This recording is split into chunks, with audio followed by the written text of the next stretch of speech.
Hello friends and welcome to my channel.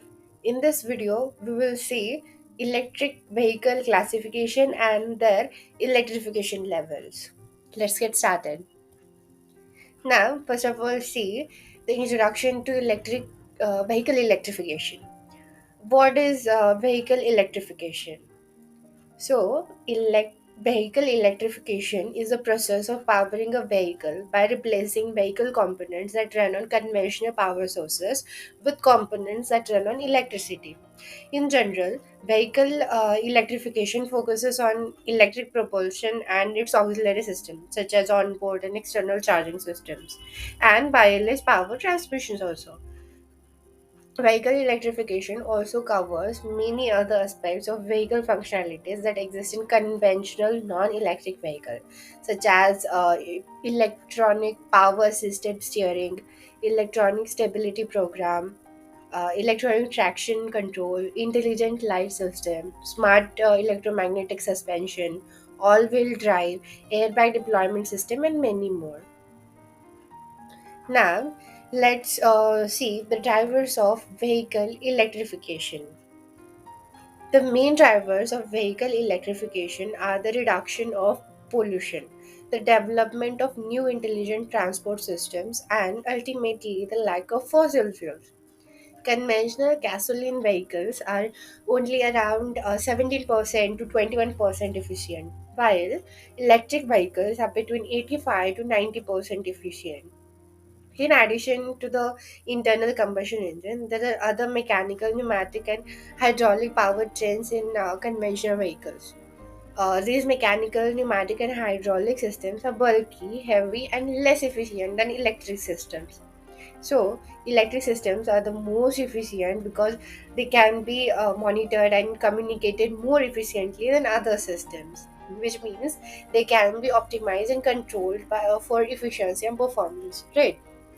Thus, 100% electric vehicle will bring high efficiency and no polluting emissions, thus reducing the overall carbon footprint as well as an attractive design. Now, let us see how does vehicle electrification work.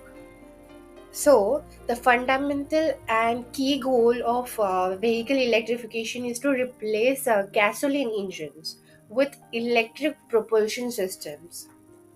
You're getting it right.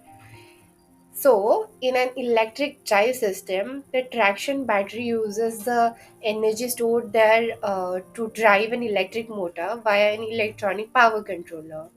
During braking or when vehicle speed is reduced, electric energy is returned to the battery using the regenerative braking system, depending on the type of motor used. So, the control technology and the converted topology vary accordingly. There are brushless DC motor used in most lightweight two-wheeler and three-wheeler electric vehicles like electric scooters and electric motorcycles. There is also permanent magnet synchronous motor used by many electric vehicle manufacturers for high performance electric motorcycles, electric cars, and electric also. There is also AC induction motor used by the manufacturer for two-wheeler and four-wheeler electric vehicles. Interior permanent magnet motor used by some manufacturers for high performance and two-wheeler electric motors also. Permanent magnet switch reluctant motor is also used in four-wheeler electric vehicles. For an electric vehicle, let's see the charging levels. Okay, for an electric vehicle, there are three levels of charging: level 1, level 2, and level 3. In level 1, the car is charged by plugging the vehicle into an 120-volt AC home outlet via an onboard charger. On average, this takes 17 hours to charge a car. In level 2, the vehicle is plugged into a 240-volt power source at home or an outside charging station. This takes 3.5 to 7 hours. Level 3 involves a standalone DC fast charging unit based on a 480 volt system. Charge, sys- Charge times are faster, but these charging units are not geared for home installations. Instead, consumers must take the vehicle to a standalone charging station, much like taking a car to a gas station. Now, let us see the types of vehicle electrification technologies. It is a challenging thing to completely replace a gasoline drivetrain with an electric drive with present battery technology and still meet all uh, consumers' demands. So, the main culprit is the limitation of maximum energy that can be stored in a battery cell. Now, we'll see one by one type of vehicle electrification technologies. First is mild hybrid, that is MHEV. A mild hybrid electric vehicle is a good option for drivers who want a slightly more efficient car but don't want to commit to a fully electric vehicle. MHEV usually have a small electric motor that assists the combustion engine but can't drive the car on its own. This means that the car will still primarily run on gasoline but with a little extra boost from the electric motor. The practical benefit of this is that the car will be slightly more fuel efficient than a traditional gasoline engine vehicle, but won't require any special charging infrastructure or changing in driving habits. As you can see, this is how it works. So initially you can see this MHEV drive train, which consists of these many components, and now look at how this components are interconnected with each other and they'll function accordingly for the experience of making a drive smoother. The central regulation on the electronic chassis platform, and then it's connected like this. Okay, now we'll see full hybrid electric vehicle.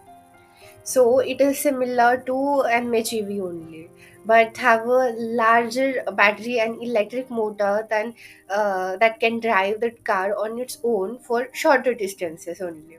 This means that the car will still primarily run on gasoline, but with more significant assistance from the electric motor. The practical benefit of this is that the car will be more fuel efficient than a traditional gasoline engine vehicle, and the driver may be able to drive short distances using only electricity. However, the battery is not large enough to power the car for long distances, so the combustion engine will still be needed for longer trips. This is the demo of how it works. Now, let us see how plug-in hybrid technology of electric vehicle works. Plug-in hybrid electric vehicle have a larger battery than HEVs and can be charged from an external power source. Okay, this means that the driver can charge the car at home or work and use the electric motor for longer distances, typically between 20 to 50 miles. After the electric range is depleted, the combustion engine kicks in and the car operates like a traditional hybrid. The practical benefit of a plug-in hybrid electric vehicle is that the driver can have the best of both worlds: the efficiency of an electric car for short trips and the conventional convention of a gasoline car for longer trips. Now, the technology, yeah, this is how it works. Now, let's move on to the next technology, that is battery electric vehicle.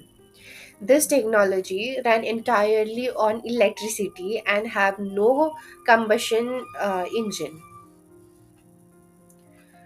They are powered by a large battery that can be charged from an external power source such as a wall outlet or charging station. The practical benefit of a battery electric vehicle is that the car has zero tailpipe emissions and can be charged at home, eliminating the need for trips to the gas station. However, the range of battery electric vehicles can be limited, typically between 100 to 300 miles, and charging infrastructure can be challenged in some areas.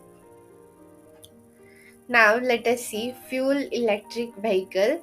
Before that, these are how the components in battery electric vehicles are present. Yeah. It uses hybrid hydrogen fuel cells to generate electricity and power an electric motor. A fuel cell electric vehicle emit only water vapor and have a longer drive range than battery electric vehicle, typically around 300 to 400 miles. The practical benefits of a fuel cell electric vehicle is that it has zero tailpipe emissions and can be refueled relatively quickly, similar to a traditional gasoline vehicle. However, the infrastructure for refueling hydrogen is still developing and may be available in all areas. May not be available in all areas. Sorry for that. So, overall, the practical, before that, let us see how this fuel electric hydrogen cell works. This is how the connections are for rapid acceleration simulation. So, overall, the practical implementations of each level of electrification depend on individuals' driving needs and lifestyle. Mild hybrids and full hybrids may be a good option for drivers who want to save on fuel cost without changing their driving habits. While plug-in hybrids and battery electric vehicles may be better for those who want to reduce their carbon footprint and have access to charging infrastructure. Fuel cell electric vehicles are currently limited in availability and may not be practical for most drivers. In summary, the level of electrification for each electric vehicle category is that battery electric vehicle has 100% of electric power and no ICE, whereas a plug-in hybrid electric vehicle partially has electric power and partial ICE power, whereas hybrid electric vehicle has partially electric vehicle and mostly ICE power, and full fuel cell electric vehicle has 100% electric power, hydrogen fuel cell stack instead of battery pack.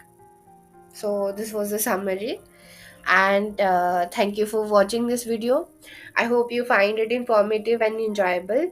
Remember to like and subscribe if you haven't already, so you don't miss an update in for the content.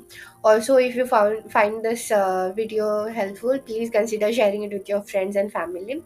I appreciate your support and look forward to bringing you more great content in the future. Thanks for watching, and I'll see you in the next video.